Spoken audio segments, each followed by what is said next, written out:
los acervos documentales se consideran dentro de la legislación nuestra como un bien mueble más, así como declaramos, ¿verdad?, un inmueble que es monumento nacional en la categoría monumento histórico. Perfecto, hacemos lo mismo también con las colecciones, con los acervos documentales. Entonces, en ese momento había que construir, tratar de elaborar también toda una metodología para poder decir en qué consistían estos objetos culturales. ¿Mm? Si bien es cierto, se venía declarando, o sea, por ejemplo, todas las colecciones que forman parte de los museos, que antes dependían, ¿verdad?, de lo que era la DIBAM, la Dirección de Archivos, Bibliotecas y Museos, pero que hoy es el Servicio Nacional del Patrimonio Cultural. Yo en el podcast pasado me equivoqué, con el Víctor dije que el ministerio nuestro surge en el 2017, me equivoqué, así mal, y era en el 2018. Bueno, no es tan terrible tampoco. El de la cultura, el de cultura y las Sí, el artes. ministerio, que es uno de los claro, es un ministerio muy nuevo, ¿no? El Ministerio de la Cultura, las Artes y el Patrimonio. Y ahí el Consejo de Eh, Monumentos Nacionales el pasó del de Consejo Educación. del Ministerio de Educación, entonces pasa a depender directamente del Ministerio de la Cultura, las Artes y el Patrimonio. Entonces, así partí. Lo primero fue Colonia Dignidad, que fue para mí muy potente, y Colonia había que hacerlo muy Dignidad. rápido, porque Colonia Colonia Dignidad. Dignidad, sí. Ya. Sí, así lo nominamos, ¿no? Y así se pasa, y así pasa después a constituirse como un fondo nuevo, un fondo más dentro de el Archivo Nacional de la Administración. Hoy en día, ese monumento histórico que fue declarado en el 2016, en ese minuto estaba en una dependencia específica de la Policía de Investigaciones, eh, pasa después entonces no, en 2019, si no me equivoco, en el paso del 2018 al 2019, pasa entonces a formar parte de es un fondo más dentro del Archivo Nacional de la Administración. O sea, partí con Colonia Dignidad, después seguí con la Vicaría de la Solidaridad, después seguí con el FASIC, que es la Fundación de Ayuda Social de las Iglesias Cristianas, y terminé con el de la PDI. Ese fue mi último archivo. Y ya mi idea era, porque UNESCO tiene todo esto, hay una serie de acervos documentales que tienen que ver con, violaciones de los derechos humanos, ¿no? ¿Verdad? En Latinoamérica, y que son considerados memoria del mundo. Entonces me faltaron varios para incluir en este esfuerzo, en esta cruzada que yo tenía en ese momento de vamos a proteger todos estos acervos documentales, ¿verdad? Como monumentos históricos. Monumentos históricos. Roland, Entonces, déjame presentarte ante nuestra audiencia, nuestros panelistas, pero antes vamos con la cortina Proyecto Subterra. Y como mirar profundo hacia adentro es lo mismo que caminar hacia el mundo, comienza ahora un nuevo episodio de Proyecto Subterra, un espacio de diálogo sobre historia y patrimonio local con una mirada descentrada. Por supuesto, con nuestros panelistas descentrados, Alex Ovalle, Natalia Urra, Francisco Betancourt y Víctor Brangier.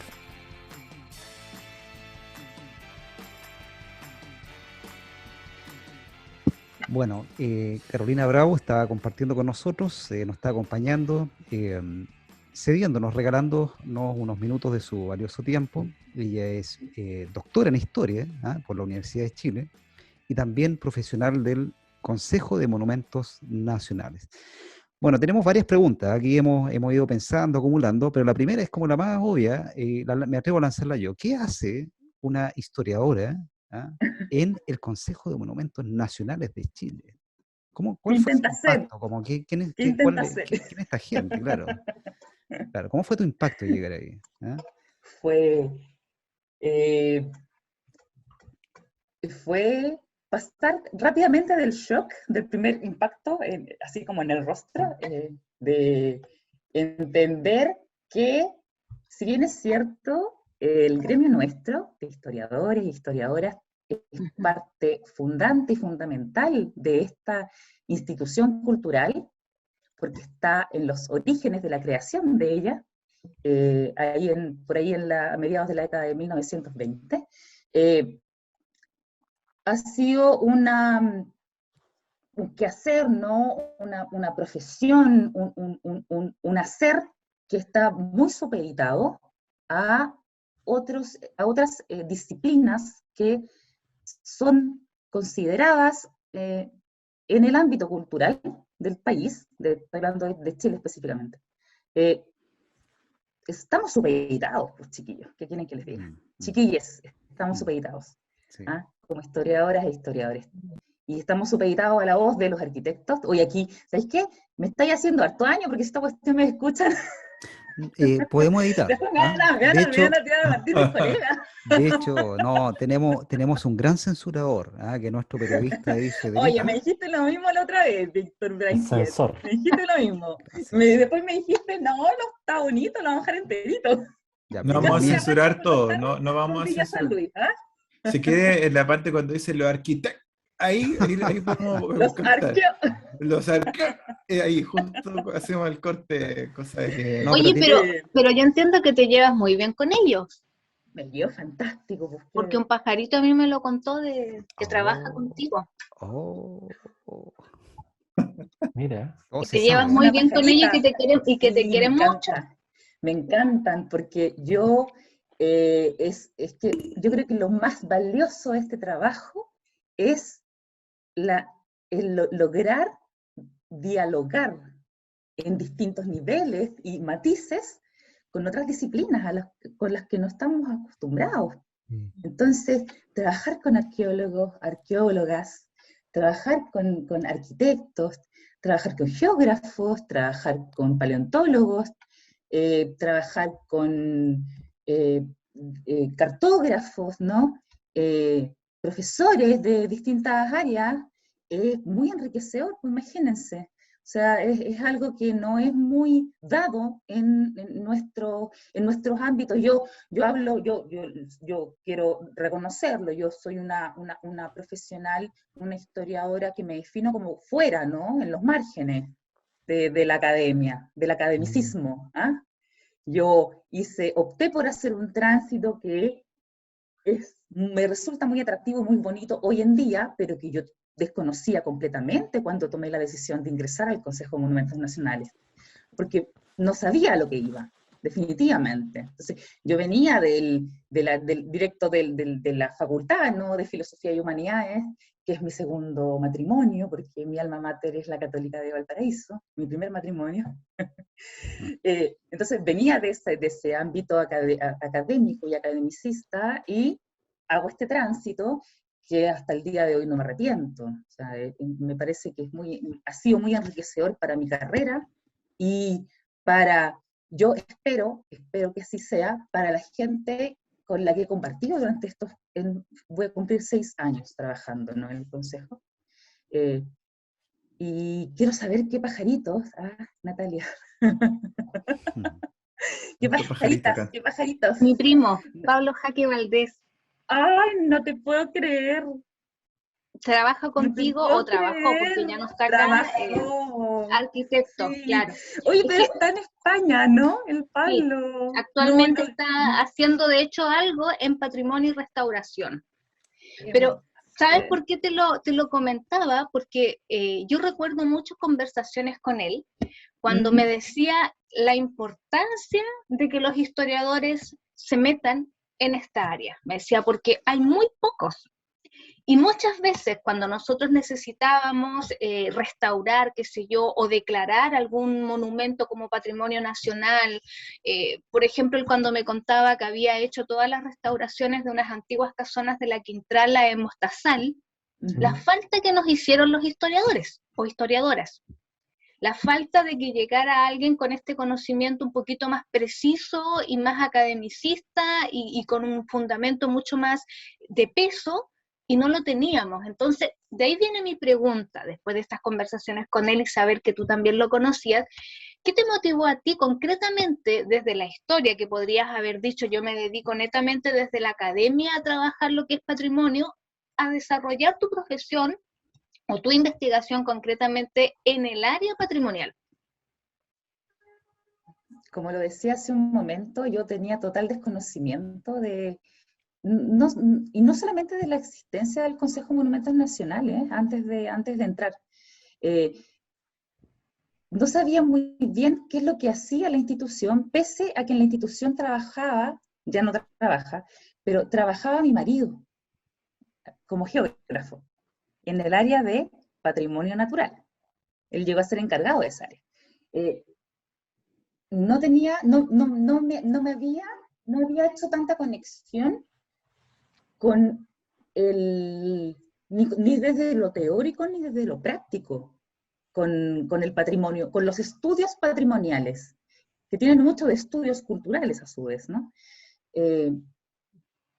Entonces, yo creo que lo mío fue más bien, el tránsito mío fue más bien muy intuitivo, y desde el claro desconocimiento nomás. Yo me lancé nomás, dije, bueno, esta es una oportunidad que se me presenta y la tomo. Y obviamente qué mejor caer en esa área que es patrimonio histórico, en la que estuve un par de años, ¿no? Antes de moverme a donde trabajo actualmente, que es el área jurídica del CMN, en donde me dediqué en su momento, ahora un poquito más desde el costado, ¿no? Como la protección efectiva, ¿no? Desde la norma, la protección efectiva, con el rigor del cuerpo normativo nuestro, que está cambiando, se está modificando, ¿no? Va a sufrir eventualmente una modificación, la ley 17.288 que legisla sobre monumentos nacionales. Entonces, desde mi desconocimiento absoluto, paso entonces a conectarme con qué es lo primero que puedo hacer. Llego entonces también por azar prácticamente, a la protección del patrimonio documental, y este tránsito lo hago durante un par de años, y no logro meterme tanto en las otras, por ejemplo, que acabas de mencionar tú, Natalia, que son los trabajos para proteger inmuebles, o sea, a secas, ¿no? Independientemente de qué es lo que sean, o qué es lo que representen. O sea, el trabajo para proteger inmuebles. Desde mi experiencia, a mí no me tocó trabajar procesos de declaratorias que hayan tenido que ver con inmuebles en sus diversas formas, y más allá de las iglesias, que le encanta proteger al Consejo de Monumentos Nacionales todavía.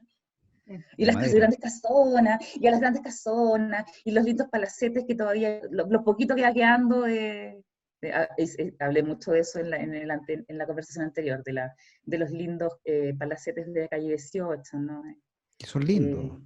Sí, no, sí son lindos, pero es que la visión todavía monumental sigue pasando bastante. Entonces, yo creo que ahí es donde cuesta un poco más dialogar. Yo entiendo y sigo conversando con muchos arquitectos todavía, pero si los profesionales del CMN trabajaran por proteger lo que es realmente importante de proteger, más allá de las presiones que se reciban desde distintos lados, claro, dejaríamos quizás de proteger tantas iglesias aún, y otro tipo de inmuebles que son como los que, no sé, hay un mercado en Coquimbo, por ejemplo, que está dando mucho que hablar, o en fin, varias cosas que están más bien sujetas a decisiones o a intereses como momentáneos, ¿no? O sea, del momento. O sea, cómo sopesamos bien qué es lo que debemos proteger realmente. Más allá de que la decisión no la tomamos nosotros como profesionales, sino que la toma el cuerpo, ¿no? Que elige, que decide, finalmente, que es el Consejo de Monumentos Nacionales, integrado desde el representantes del Colegio de Arquitectos, de Arqueólogos, representantes de distintas reparticiones del Estado, en fin, de la sociedad civil también. Dígame. Me da la impresión, es idea mía, la patrimonialización en Chile, la preservación, ¿no?, oficial, con el Consejo de Monumentos Nacionales desde principios del siglo XX, va transitando de forma bastante rápida, ¿no? Desde como el sello estatal o oficial, que efectivamente apunta hacia la preservación de inmuebles, de grandes inmuebles, y de la estatuaria pública, ¿ah? Hacia una... Y está teniendo ahora más rol la misma comunidad, la comunidad de base, Sí, qué sé yo, la junta de vecinos, las sí. comunidades de los pueblos, las comunidades que solicitan y solicitan la declaratoria, por ejemplo, de zona típica de pueblos. Ujú. Entonces, que ellos, digamos, si se organizan y les sale bien, bueno, es un golazo porque pudieron patrimonializar su zona, pero hay como un mayor protagonismo de las comunidades. Pienso también, por ejemplo, en el proyecto Mi Barrio, que entiendo que se creó durante el primer gobierno Bachelet, pero parece que ya no lo sé, pero varias organizaciones como de Junta de Vecinos empezaron como a pedir la protección, ¿cierto?, patrimonial de sus propios barrios. ¿Ah? El barrio Bio Bio, hay una Suárez Mujica, en Ñuñoa, o sea, hay varias Sí. como experiencias, La pero Villa que nace Frey. la La Villa Villa Frey, Frey, La Villa Frey. de donde claro. yo La soy Vía oriundo, Olímpica Sí, la también, Villa el barrio, Olímpica donde estoy viviendo. Vía Olímpica. y fíjate ahí, bueno, cerca donde yo trabajo, en la Universidad Bernardo Higgins, en Santiago, está el barrio Huemul, que también está Sí, al ese lado es uno de del los Bío Bío. emblemáticos Sí, declarados. Exacto, Sí, emblemático. que es de la cuestión social, de principio del siglo sí, sí, XX, sí, y hay El sí. un barrio huemul, ferroviario hay un también. huemul, de El hecho, en barrio uno de los ferroviario. condominios aparece un huemul, pero son los mismos vecinos los que se organizan y Que, solicitan la declaración. ¿Mm? sí. Y justamente en este momento nos encontramos en el proceso de selección-elección del representante de, no sé si lo estoy diciendo bien, puede que no recuerde bien el nombre, porque va a ser un integrante nuevo, que va a formar parte entonces del Consejo de Monumentos Nacionales tomando decisiones. El representante de barrios y zonas patrimoniales, si no me equivoco, si lo estoy diciendo, no recuerdo bien en este minuto el título, ¿no?, que Dale, tiene, dale. pero así de importante es todo lo que tú acabas de señalar. O sea, por fin va a integrar el Consejo de Monumentos Nacionales un representante de los barrios y las zonas patrimoniales. Lo que no tengo muy claro en este minuto es si solamente tiene que ver con agrupaciones, órganos u organismos que tengan directa relación con las zonas típicas, por ejemplo. Puede que tenga que ver también con otro tipo de conglomerados culturales que también están en el espacio público. Pero al parecer estarían más, bueno, así de importante, ¿no? Barrios y zonas patrimoniales. O sea, por eso no se llaman el representante de las zonas típicas, por ejemplo. No sé si me explico. Sí. Tiene que ser un poco más, es un poco más amplio el nombre, acoge a otro tipo de representantes. Pero así de relevante es la importancia, ¿no?, que está adquiriendo, que viene adquiriendo ya hace un par de años, ¿no? No sé si muchos, pero un par de años, es representantes de la sociedad civil organizada. Claro, esa es la palabra, ¿no? Carolina, yo quería hacerte una pregunta. ¿Cómo crees tú, o cómo lo ves, ¿no?, para el futuro y lo que te ha tocado ver hasta la actualidad? Tú estuviste conversando algunos que habías participado en algunos en la patrimonialización de algunos fondos ya bien importantes para la historia reciente. eh, pero a mí, ahora que estaban hablando de las zonas típicas, por ejemplo, en el caso de La Serena, el casco histórico es zona típica. Hay toda una relación con el Plan Serena también, etcétera. O sea, Sí. a mí me ha tocado ver aquí en La Serena, porque me ha tocado acudir a algunas reuniones con los gobiernos regionales y cosas así, y ahí te encuentro toda la razón. Hay una relación de diálogo con el arquitecto, de diálogo con el arqueólogo, que en el caso de la persona que estudia historia, de pronto no se maneja y tiene que entrar a hacer ese paso. Medio obligado, pero también eso te abre un mundo en el fondo. A mí, yo rescatar dos cosas que quizás podríamos conversar. Uno que tiene que ver que justo ese diálogo no solamente está abriendo a que los chiquillos y chiquillas que están estudiando historia en este momento están ya un poco conectándose más con la sociedad civil, porque están encontrando también más pega en eso, y en parte también la academia está, de hecho, la academia en este momento también está como en tensión, en términos de cuál es su relación con la sociedad, efectivamente. Los historiadores. Invítenme, ¿Ah? invítenme, como que el Claro, historiador... sí, claro, ¿cómo No, por puedo cierto. entrar? Sí, pero lo que tú dijiste recién es cierto, o sea, yo lo veo acá que la gente que está más preocupada de patrimonio no son necesariamente historiadores, hay lugares que carecen completamente casi de historiadores y como lo hemos conversado en otro capítulo, hay muchas personas que son diletantes o que son aficionados y que son también pues, ciudadanos, como estábamos tratando como tú misma habías mencionado. Ahora, ¿cómo ves tú esto con respecto a la descentralización? Ese sería como la pregunta, dado todo esto que estamos conversando. O sea, ¿tú crees que va a existir algún beneficio para las regiones, todas estas leyes que se están, y todo el trabajo que se está realizando por otro lado al respecto de lo que tú estás haciendo? Eso Antes, parece, ¿sí? no, antes que Carola te responda, quería, o sea, un paréntesis solamente para copuchar nomás, respecto a la página web, que es muy buena, por cierto, del Consejo de Monumentos Nacionales, vamos a compartir acá, zonas típicas de la zona de Coquimbo, pues, ¿ah? Aparece ahí casco Justamente. histórico de Canela Baja, mira qué Claro, bonito. El centro sí, histórico de La Serena, ¿quién no ha de La pasado por Serena. ahí? Ha comprado sí, unas papayas secas, Hermoso. deshidratadas, hermosas. sí, Sector de Monte Grande, relacionado con la poetisa Gabriela Mistral, ¿ah? así Montegrande. es. Escribió sus mejores poemas, aunque en Punta Arenas escribió más. Guayacán, el pueblo de Pueblo de Guayacán. Aguitas, Pueblo de Diaguita. Justamente. Poblado de Mira, Barraza, Pueblo de Guayacán. Ah, Sí, ahí Mm, estamos nosotros haciendo un trabajito sobre mira paisajes qué bueno. culturales, vamos a ver si sale. buena, Sí, súper. sí, Oye, yo, o sea, me recojo lo último, Alex, lo de la descentralización. Se está tratando, bueno, en esta última administración se ha implementado una especie de transformación, como transformación, reacomodación, se ha tratado de hacer, porque el CMN no puede dejar de ser un organismo centralizado, lamentablemente. No podemos replicar el Consejo a nivel nacional. mira, No podemos tener mini consejos, eso es por interesante. ley. Entonces, claro. claro, entonces es que la orgánica es así, entonces normativamente el CMN no se puede replicar, entonces evidentemente las decisiones se toman en el centro. Entonces Mm, lo que se ha tratado de hacer en este último tiempo, o esta última administración más bien, es mejorar el funcionamiento de las oficinas técnicas regionales, que es lo que tenemos Ya. a Mm. nivel nacional, repartido desde Arica y Parinacota hasta Magallanes. Entonces, se está reforzando, y ese es el camino, o sea, por ahí hay que seguir, porque a lo largo de la historia, ¿no?, de la institución, estas oficinas nacen, mueren, así indistintamente, pasan por periodos, ¿no?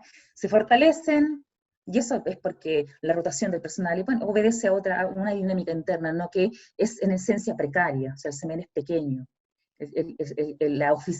A ver, con el ministerio nace o se encarna la Secretaría Técnica del Consejo de Monumentos Nacionales. ¿Qué es la Secretaría?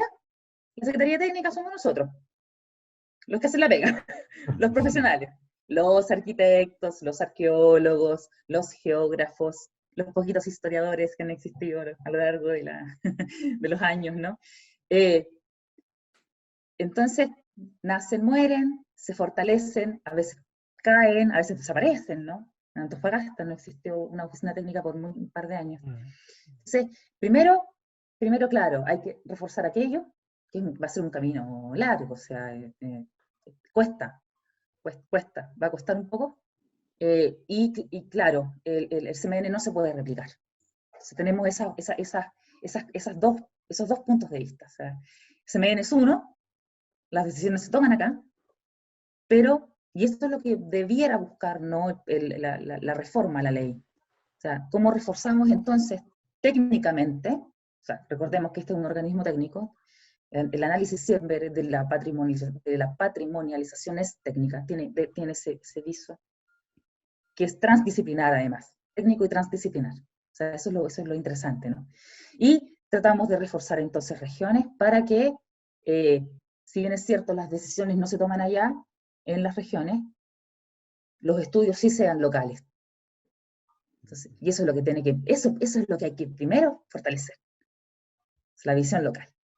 Bueno, Y en la parte, visión local armadita que venga para acá. Y aquí disculpa. tomamos la decisión con todo eso, así bien reforzado, bien potente. Bueno, Y es lo que se busca, pues, lo que se ha buscado, espero yo, o sea, yo lo veo así. Porque, claro, puede sonar, y ustedes obviamente lo van a comprender, porque es como un análisis como en perspectiva histórica. Me encantaría que fuera así.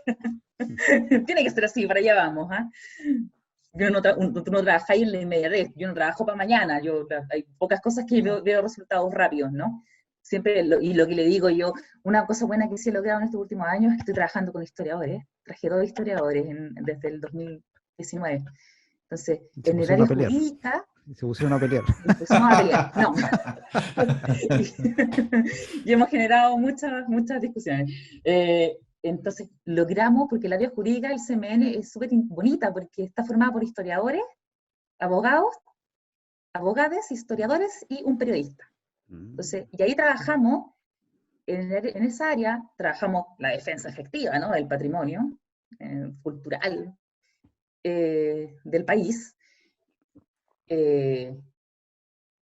las atenciones ciudadanas, o sea, lo que llega directamente, lo que pregunta constantemente la ciudadanía a través de los canales formales del CMN, también lo controlamos nosotros, nos ocupamos de aquello nosotros, como profesionales de la Secretaría, y las respuestas, las respuestas a las consultas que hace la ciudadanía por la ley de transparencia.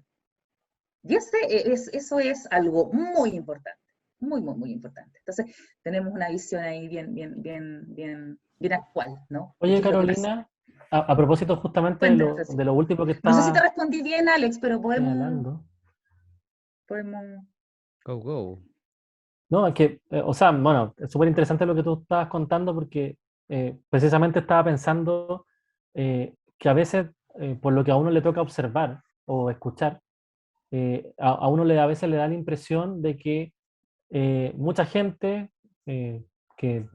mucha gente, digamos, que no está metida en esto, o que no sabe como tú, digamos, digamos, qué es, cómo un lugar, cómo algo llega, como algo físico llega a ser patrimonio.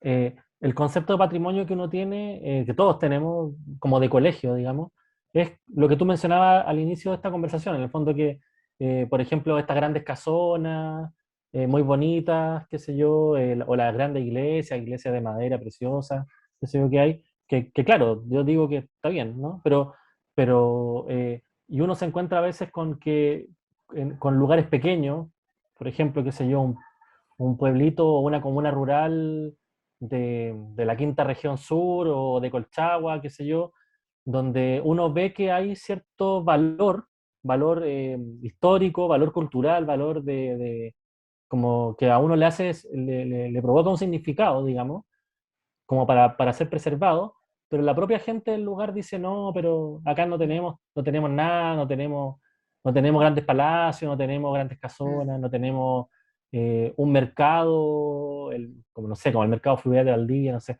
no tenemos un mercado tan como paradigmático de tal cosa.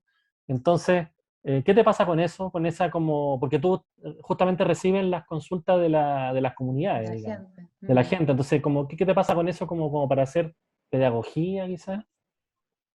Perdón, yo puedo un poco tomando la referencia que ha hecho Beta, que me parece genial, porque yo también me estaba cuestionando durante todo este rato, ¿qué criterios son los que utilizan ustedes para designar algo como patrimonio histórico? Claro, eso. Porque a raíz de esto que plantea Beta, por ejemplo, yo me cuestionaba, y te lo digo muy honestamente, con las mismas conversaciones con mi primo y con sus amigos arquitectos. Por ejemplo, nunca se ha considerado patrimonio, o si ya lo es, pido disculpas a los oyentes si es que estoy errada. Por ejemplo, un conventillo, algo que para nosotros a lo mejor puede significar el simbolismo de la pobreza extrema a principios del siglo XX, pero que es sumamente importante para rescatar como memoria histórica. Se le considera, por ejemplo, patrimonio, ¿no? Considerando que tenemos el Cousiño y qué sé yo, un par de cuadras, no sé cuántas, pero un par de cuadras de distancia, teníamos el otro ejemplo clásico de la extrema pobreza. Por eso me tomo un poco de lo que comenta Beta antes de que nos dé la respuesta tú. Nada, pues lo que acabas de decir es súper interesante, porque son los mismos cuestionamientos con los que yo me presenté también en su momento, cuando llegué a trabajar al CMN. O sea, ¿quién toma la...? Es que, y eso tiene que ver también con lo que yo les mencionaba, o sea, ¿quién toma las decisiones, no? O sea, nosotros analizamos los temas en función de las solicitudes que ingresan. Siempre aquí nosotros el CMN no acciona si no hay un inicio de por medio. Y ese inicio de por medio puede ser una solicitud de la ciudadanía, puede ser una instrucción desde más arriba, por ejemplo, para que algo se acelere, para que algo resulte, independientemente de lo que sea. Puede ser, esto obedece a decisiones del momento, por ejemplo. Así como se declaró aquella iglesia X, se declaró Villa San Luis, para mí es un súper buen ejemplo. Que esto tiene que ver con decisiones políticas, ¿no? O sea, así son las cosas, así se dan las cosas dentro del Consejo. Ay, Carola, ¿Criterios? háblate un poquito de Villa San Luis. Sí, más ratito. ¿Se puede o no? Ah, ya. Sí, obvio que puedo. Qué pesada. Sí. Ya, bueno. Bueno, adelante, voy a tener que leerlo entonces. Me vas a Víctor, leerlo. Hablemos de Baqueano. Ya, voy a tener que leerlo por mi cuenta entonces. No, sí, vamos Ya, a hablar. Vamos a hablar. Existen criterios y protocolos establecidos o sea, cómo se debe armar un expediente de solicitud de declaratoria. Eso está súper establecido, ¿verdad? Independientemente de qué es lo que se propone, qué es lo que se propone para ser declarado. Si estamos hablando de un inmueble, si estamos hablando de una escultura, de una obra de arte, en fin, existe una cosa es lo procedimental, ¿no? Que está normado, que está establecido, y otra cosa es qué es por lo cual debiésemos trabajar como profesionales para que sea declarado. Nosotros tenemos poco margen de acción aquí. Yo no sé, claro, desde mi experiencia, yo puedo contar qué me pasó a mí con los acervos documentales, por ejemplo, pero de inmuebles, patrimonio histórico no se hace cargo. Eso queda evidentemente, es parcela de trabajo de los arquitectos. Y es el equipo de los técnicos quienes trabajan una determinada solicitud de declaratoria en función de prioridades. Todo esto me gustaría decir, o me gustaría indicarle a ustedes que aquí hay una cosa muy así profunda que viene de, que tenemos que declarar, pero no es así. Claro. Son muchas las cosas que influyen, son muchos los matices, son muchas las causas exógenas, ¿no? Que se unen evidentemente al interés y a la voluntad del que lleva el caso, por decirlo de alguna forma, ¿no? Claro. Bueno, uno como ciudadano... No sé si me expliqué muy bien, pero porque yo, claro, entiendo hacia la intención en la pregunta, o sea, nosotros no decidimos que se declara. Claro. No es decisión nuestra, no es resorte nuestro. Claro, fíjate Trabajamos, sí, más o menos, dependiendo de los propios intereses también, sí, también hay que decirlo, o sea, también hay intereses. A mí, me dijeron, oye, Colonia Dignidad, pero obviamente que yo voy a ver qué hay ahí, y después sigo con lo que sea por delante, y bueno, está bien, y llegué, avancé bastante, no me puedo quejar. Pero, claro, o sea, los márgenes de acción que tenemos son bien limitados. Obviamente, a mí me encantaría que llegaran más historiadores y armemos una subcomisión de declaratorias en donde estudiemos técnicamente todas las semanas qué es lo que se va a declarar en el país, para preparar unos sendos expedientes de declaratorias que van a ser evaluados por el Consejo, por los consejeros y consejeras, en una sesión del Consejo, y de ahí entonces va a salir la decisión para pedirle a la ministra que dicte el decreto.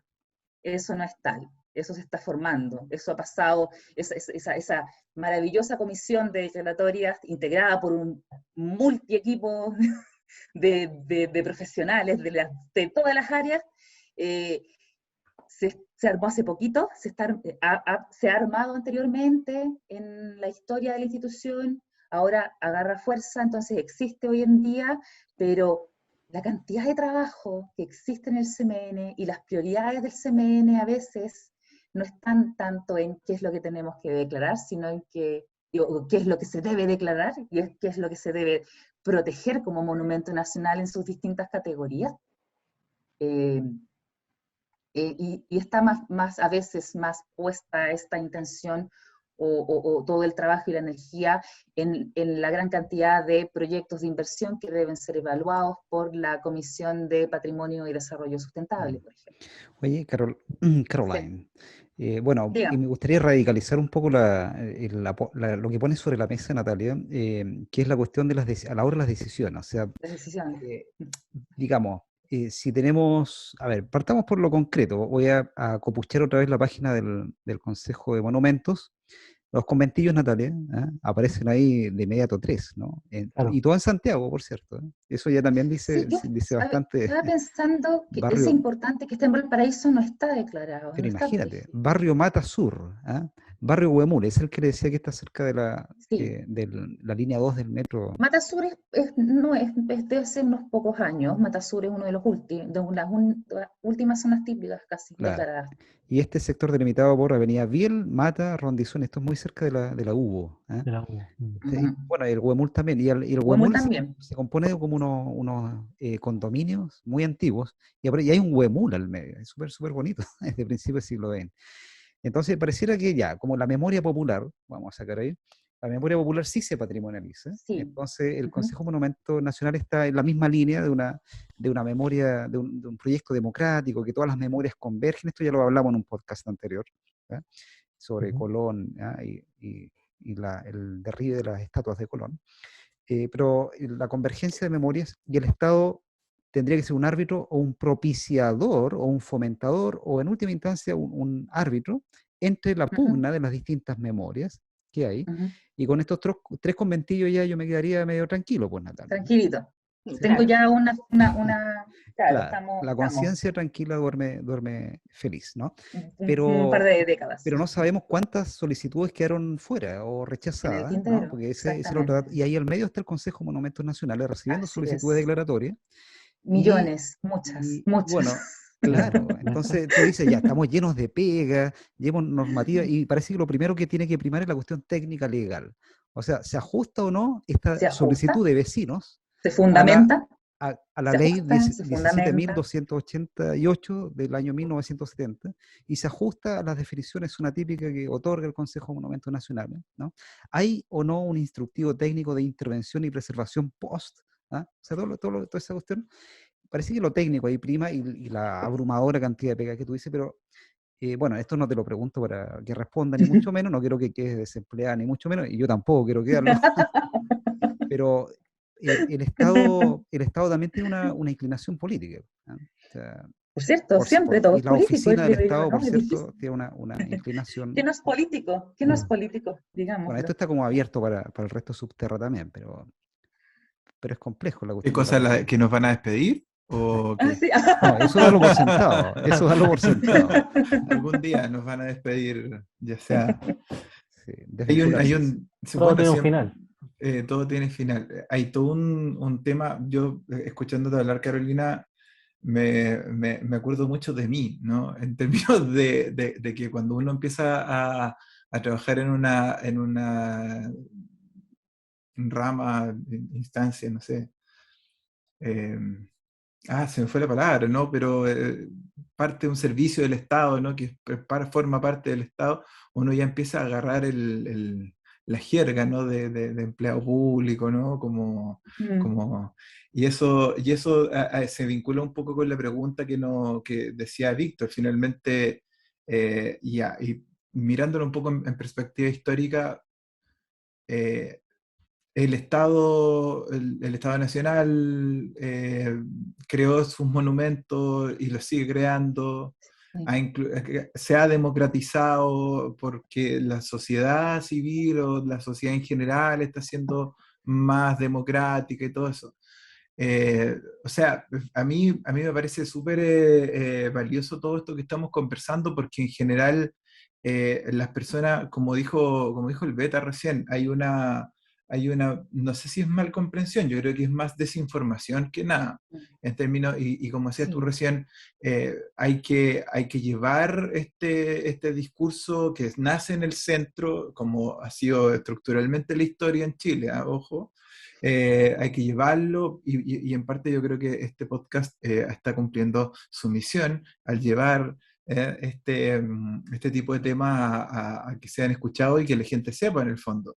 Pero de todos modos, seguramente, y justo cuando te escuchaba, me acordaba que tú tenías una línea o tienes todavía una línea de investigación en historia que seguramente en el futuro va a ser súper, yo me imaginaba en el futuro, vamos a declarar, a propósito que hoy día me puse la dosis de refuerzo, vamos a declarar este lugar donde se empezaron a poner las primeras vacunas para salvar a la sociedad, y que es un poco lo que se vincula un poco con tu trabajo como historiadora, que tiene que ver con la historia de la medicina, con la historia de la maternidad. ¿Cómo lo ves tú ese ¿cómo se llama? Crossover.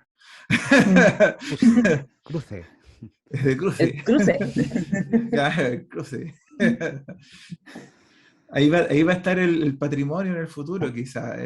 Quizás, ¿dónde va a estar? ¿Dónde va a estar Es que pasa, claro, uno cree ya, pasado el postestructuralismo, ¿verdad? Y la confluencia de todas las disciplinas, y cómo en este escenario, ¿no? Que es el CMN, en este espacio en donde dialogan tantas disciplinas, y lo hacemos bien, ¿no? Y dialogamos muy bien, y el diálogo que se genera es muy rico, es muy enriquecedor para uno como profesional, y ojalá eso se vea también en los productos que tú generas como funcionario público trabajando en patrimonio, no tomando decisiones, por cierto, pero sí intencionando las cosas, ¿no? Porque evidentemente eso ocurre. Uno sentiría que ya debiésemos alejarnos un poco, ¿no? De las casas patronales y de las iglesias y de la visión monumental, por ejemplo, ¿no? De la monumentalidad, que ya no, volviendo como al tema de las memorias, ¿no? Y que en 2 décadas más quizás se declare o se proteja como monumento nacional el lugar donde llegaron las primeras vacunas para combatir el COVID, por ejemplo, qué sé yo, y hacemos un memorial, ¿no? Porque eso es lo más rápido de hacer, un memorial, levantemos una estatuaria pública, escultura pública, ¿no? Y que eso se convierta en un monumento público que no es necesario declararlo, sino que ahí está, y va a conmemorar eso por siempre. El grupo 10 de la FACH. El Exacto, grupo 10 de la FACH. Anda a saber tú, por ejemplo, ¿no? Yo creo que esto es muy dinámico y es rápido, ¿no? Estas visiones sí, yo creo que han estado siempre, desde inclusive esas primeras instancias por declaremos los fuertes, ¿no? Las fuertes, Isla de Pascua, de Rapa Nui, ¿no? Todo lo monumento, que sea monumento histórico, además de monumento arqueológico, que no requiere una declaratoria previa, sino que los monumentos arqueológicos lo son por el solo Ministerio de la Ley. Así como los fósiles, los paleontológicos, los monumentos paleontológicos, por el solo Ministerio de la Ley, eso es muy importante, no requieren declaratoria. Y además de serlo por el solo Ministerio de la Ley, son propiedad del Estado, que es tremendo, ¿no? Es tremendo, o sea, tú no puedes mover, no puedes sacar, no puedes robar, no puedes vender, no puedes sacar del país ninguna pieza arqueológica, porque es propiedad del Estado, además de ser un monumento arqueológico. Entonces, yo creo que era visionario en su momento, en el 30, ¿no? Era visionario, o sea, o en el 25, todos estos impulsos, ¿no? que generaron que se juntara gente en la Biblioteca Nacional y en el Museo Nacional de Bellas Artes para tomar esas decisiones relacionadas con que, todos los monumentos, porque habían esculturas ecuestres para esa época, ya había algo, ya habían bustos. Sí. Entonces, hagamos más y conmemoremos más. Están todos estos palacios, también, y la moneda también, y las iglesias de Arica también, todo, hagámoslo. Entonces, yo siento que tiene que haber sido visionario también en su momento, ¿no? Es como el impulso y el vuelo del centenario también, porque está Exacto, ahí muy cerca. y eso recoge, y había que recogerlo, y se hizo. Mira lo que hemos construido, y ahora mira lo que tenemos que preservar. Claro, y se hizo que va con la rápido, época. Va con la época. Exacto, claro, con los discursos fundantes del Estado-Nación. Y ahora pareciera que estamos en otro momento. Entonces, exacto. Entonces, creo que hay sintonía y hay comunión en todo esto. O sea, creo que sí, vamos rápido, vamos pasando más rápido, pero la norma y la estructura y el peso de lo que significa el pequeño CMN dentro de una estructura muy grande, en donde es más importante los archivos, las bibliotecas, y nosotros somos una glosa chiquitita al bajo, muy pequeña, en donde trabaja gente que está muy comprometida con la protección, con la patrimonialización, ¿no?, de lo cultural, de la cultura material, que representa al país en distintos niveles, a las comunidades en distintos niveles. Claro, entonces es rápido aquello, el pensarlo es rápido, siento, siempre ha estado esta comunidad de gente que siente que avanza, que siente que hay que proteger, siempre ha existido, pero el peso de la estructura de la institución también está, pues. Entonces, y eso es lo que va generando estos roces, esos avances rápidos a veces, retrocesos también rápidos, Oye, estancamientos. Piensen hay, ustedes además que esta institución está sujeta a los cambios y vaivenes de los gobiernos de turno, sí, también. Y eso es oye, importante, hay eso por ahí no se puede desconocer. una línea, me tocó leer hace un tiempo atrás un artículo que decía como los terremotos en Chile son los grandes reconstructores, ¿ah?, de los inmuebles, ¿ah? Claro, que es como el sello y la particularidad de nuestro territorio, ¿no?, que también lo tienen los japoneses, que sé yo, otro par más, pero en Chile cada 20, 30 años se va abajo todo lo que está preservado, ¿no?, y hay que reconstruirlo de nuevo, Hay que levantar. pero con grandes dificultades, porque cuando se patrimonializan inmuebles, ¿no?, hay que tener cuidado en la reconstrucción, ¿no? O sea, hay que volver a hacer las tejas, el adobe, ¿no? No se puede poner cualquier cosa, cualquier plástico, cualquier zinc, porque ya está el decreto encima y está el terremoto al Sí. medio. Entonces es más lento el proceso de preservación, ¿no? También eso, bueno, es nuestro sello, la cuestión de los terremotos, destructivos, sobre todo en la zona central, centro-sur, ¿no? Eh, y bueno, el patrimonio ha tenido que lidiar, la preservación ha tenido que lidiar con eso también. Me tocó, Constantemente, por cierto. sí, me tocó a mí ver la cosa, el caso de los Zúñiga, que está ahí en la zona central, La en el zona valle del típica. río Cachapoal, que se decretó zona típica en el 2005, después de como 5 años de solicitud, y en el 2010 vino el terremoto y todas las casas, monumentos históricos quedaron muy maltrechos, ¿no? Y recién hasta hace muy poco terminaron la reconstrucción, o sea, casi una década después. ¿Mm? Ujú. Pero tienen el decreto al medio, ¿no?, Claro. de preservación. ¿Mm? Hablando de terremotos, el cementerio general, por ejemplo, le pasó algo similar. O sea, el cementerio general fue declarado eh, a ver, eh, el 27F, ¿no? Terremoto del 2010. Y el proceso declaratorio venía desde el 2009 trabajándose por un arquitecto. Se venía trabajando desde esa época, 2008, 2009. Se concreta, se presenta el caso, 2009, febrero. O sea, el decreto de declaratoria del cementerio general de marzo del 2010. Mm. De marzo. Después. De marzo del 2010, es tremendo. Y el casco histórico del cementerio general estaba ya muy derruido. Lo sigue estando. Es Claro, compleja la mantención claro. porque tiene un régimen privado. O sea, los mausoleos son privados, pero el cementerio en general es administrado por la municipalidad, entonces hay un régimen privado público que también, o sea, ¿por qué menciono lo privado y lo público? Y también quizás se conecta con lo que tú mencionas también, de por qué es lenta, ¿no?, la reconstrucción, o por qué ella está sujeta, ¿no?, a ciertos criterios. Es que la ley establece que es el administrador o dueño de un monumento histórico el que debe encargarse de mantenerlo Mm, y cuidarlo. claro. Y eso es costoso, por cierto. ¿Me permiten una concesión a propósito de lo que estaba diciendo Víctor y Carolina, a propósito de los terremotos y eso? Yo quería mostrarles una foto que está justamente en esta zona típica de Boyacán, en Coquimbo. Oh, Uy, Y esta es ese es un inmueble que está inserto, forma parte de la zona típica.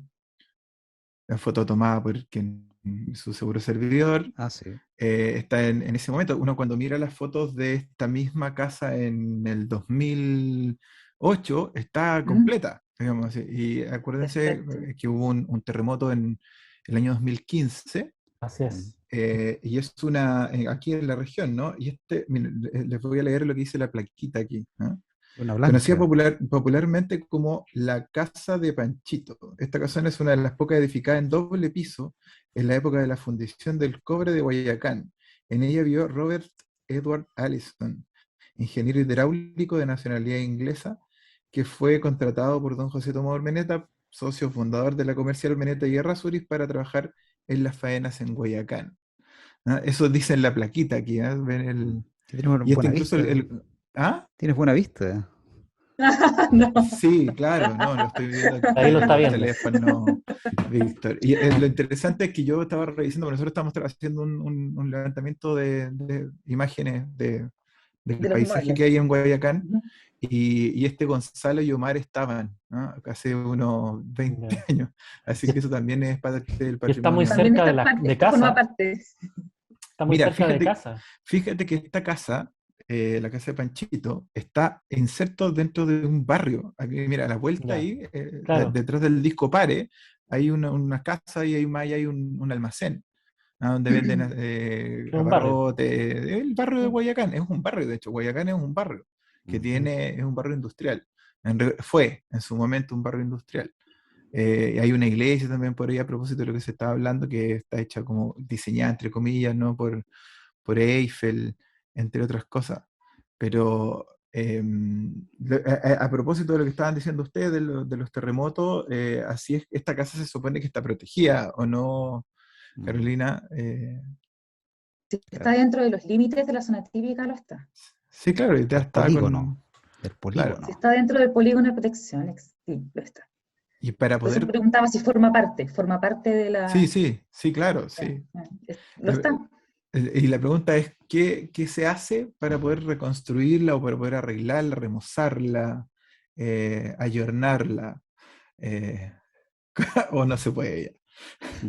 Vamos para que la audiencia, no, una pregunta como más práctica, ¿no? Y la gente en sus casas va a querer saber, ¿no? ¿Se puede o no se puede arreglar en la Se casa? puede, por cierto que se puede. Obvio que se ¿Y de quién puede. depende?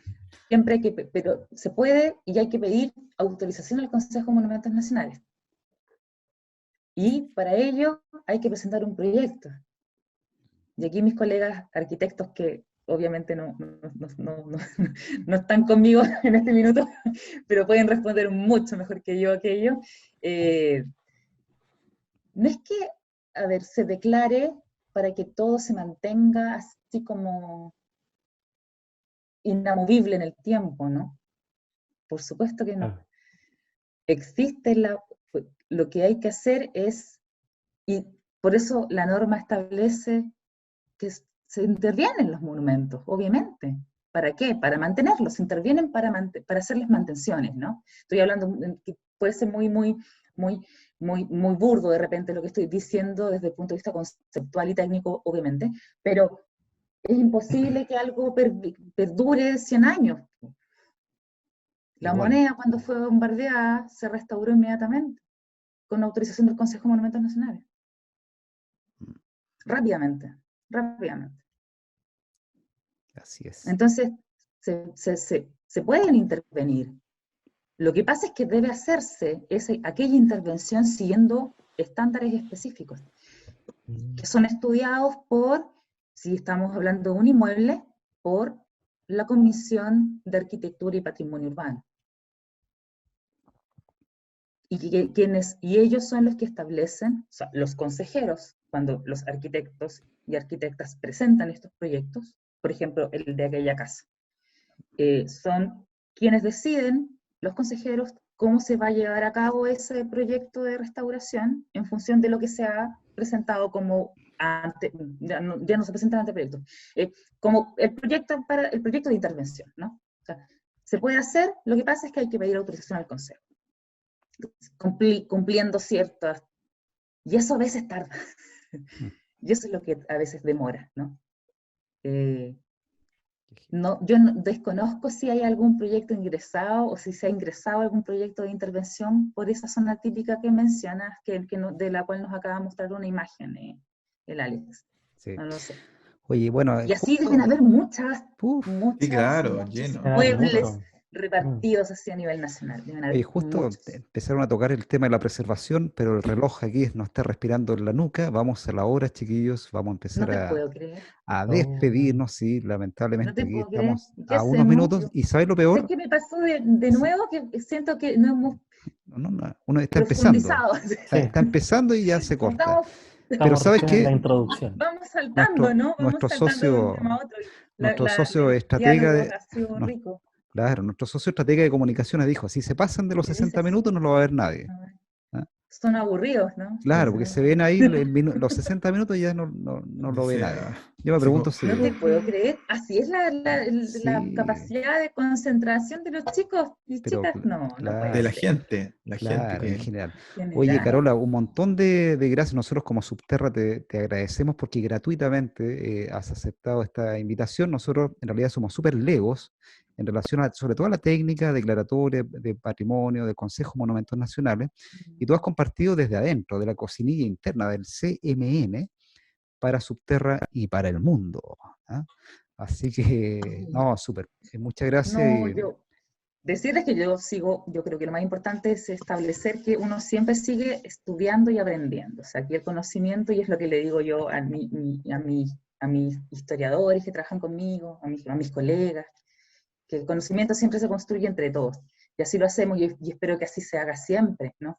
Y es lo que siempre trato como de decir en mi espacio de trabajo, en mi ámbito de trabajo. Así que yo, nada, agradecerte nuevamente la invitación. Ojalá me invites de nuevo en otra Pero oportunidad. cuenta con eso. Claro que sí. Sí. Oye, sí, Y muy interesante, de verdad, quedamos que yo con sabor a poco. me gusta la dinámica porque siento que es muy relajada, así que eso Sí. también es muy interesante también. Sí, Lo hace más dinámico, ¿no? Y qué rico saber, Natalia, que eres, Pablo es un encanto, desde que él entró a trabajar en el 2017, parece, al CMN. Y porque antes No me estaba acuerdo. en Pero siempre él había hecho urbanismo o algo cosas así. pero él llegó al CMN, pero él había hecho cosas también con el CMN anteriormente. Había hecho algo, proyectos pequeños, parece, no me acuerdo. Cuando él llegó y nos regaló unos libritos. Sí, el unos Conocen, trabajos Cuidan. anteriores. Conocen, Cuidan, que es un Sí, librito que está diseñado para los pequeños de primero a cuarto Era básico una apreciar maravilla, los monumentos de la ciudad de Santiago. Entonces siempre ha estado, Mira, desde antes de entrar al CMN, él estaba ya ligado súper al bueno. patrimonio, por supuesto. Entonces, no, pero es un encanto el Pablo. Yo no me puedo despedir de él así como presencialmente antes de que se fuera a su viaje, pero Oye, es un Nati, encanto. Me ayudó a hacer un baby shower y eso para mí fue maravilloso. Yo sola no podía. oye, Nati, ¿cómo se encuentra ese libro? ¿Circula en... A ver, no está a la venta porque al ser por Fondar, es en este caso gratis y financiado por el Fondar, ¿ya? El contacto te lo tendría que hacer yo para ver si es que tiene algunos disponibles y yo mismo regalarlos, porque entiendo que en algún momento pensaron con las otras compañeras que venían del área del diseño realizar lo mismo pero para regiones. Sí, Entiendo que se concretó en la sexta, pero no en otras regiones, ¿ya? Pero tiene varias versiones y es muy bonito el libro porque al abrirlo aparece, qué sé yo, la catedral entera. Entonces, si el niño puede ir identificando las partes de la catedral, no sé, las calles, claro, sí, está como, y aparece, qué sé yo, la catedral y aparecen otros monumentos también importantes de Santiago, de la capital. Excelente. Bueno, un lindo dato para hermoso. Sí, está súper buena. Bueno, nuestros televidentes, radioescuchas, usuarios. Los subterráneos. Usuarios. Subterráneos, bien, Francisco. Eso, los subterráneos también.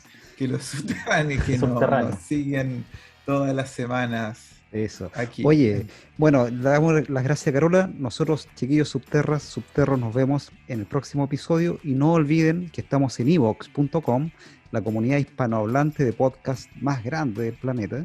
En Spotify, por supuesto. En YouTube, en Instagram. Y seguimos. Bueno, Carola, muchas gracias. Subterra, hasta la próxima. Nos vemos. Gracias bye, a bye. ustedes. Gracias, chao.